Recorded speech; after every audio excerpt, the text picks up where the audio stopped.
Del libro No está en los genes, ahora será el capítulo 8. Esquizofrenia, el choque de los determinismos. La medicalización de la locura. Ya hace tan poco que las enfermedades mentales con diagnóstico han aumentado drásticamente. Tiempo atrás, especialistas como psiquiatras y neurólogos distinguieron dos tipos de trastornos nerviosos. Uno son los orgánicos y dos los funcionales. En el primero se refería más a una lesión en el cerebro. En el segundo ya se refiere como a la esquizofrenia, depresiones, paranoias, o sea, daños mentales que no eran localizados en el cerebro. Y esto era aún consecuencia del dualismo cartesiano, mente-cuerpo. Al paso del tiempo, para un diagnóstico es importante la evidencia y necesita ser justificada los trastornos mentales con cuestiones biológicas. Pero aquí entra el concepto de la normalidad, en donde se hacen comparaciones con los otros para sacar la media y en estos casos pues no es tan objetivo el diagnóstico en comparación con otros. En el caso de la esquizofrenia, este es una de las causas más deterministas, ya que hasta la fecha siguen buscando bioquímicamente o genéticamente el origen de este. Así también, en su contrario, en un choque, su explicación está en el lado cultural.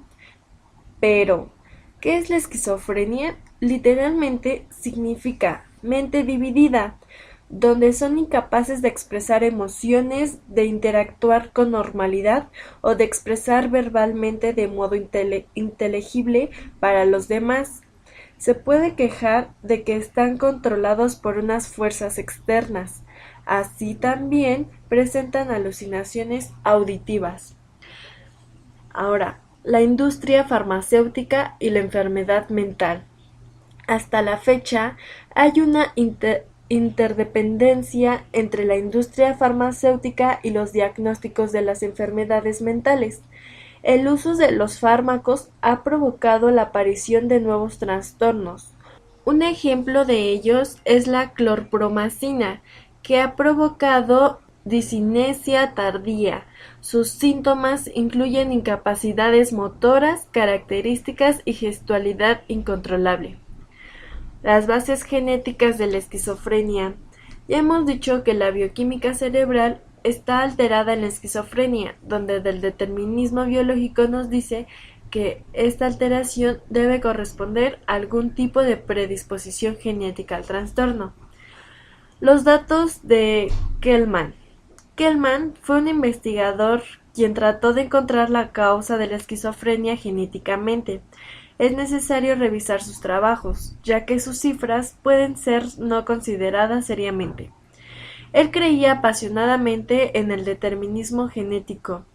Sus estudios fueron utilizados posteriormente en revistas serias, donde hay que mencionar que en réplicas no se pudo obtener resultados similares. Posteriormente se realizaron estudios con familias, gemelos y adopción, y la evidencia de estos estudios no concuerda con Kellman. La esquizofrenia como producto social.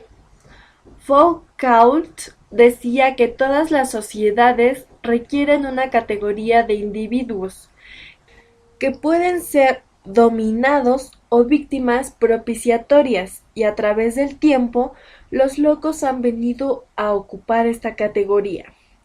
Desde este punto de vista, la locura es una cuestión de clasificación, no es una característica del individuo, sino simplemente una definición social deseada por la propia sociedad, en proporción a su población.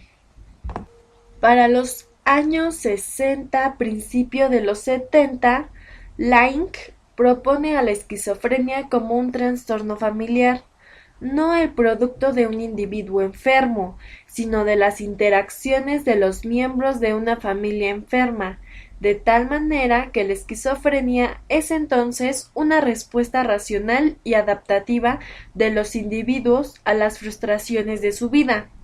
En conclusión, una teoría adecuada de la esquizofrenia debe comprender que hay en el entorno social y cultural que empujan a ciertas categorías de personas a manifestar síntomas esquizofrénicos, y estos dos afectan la biología del individuo involucrado.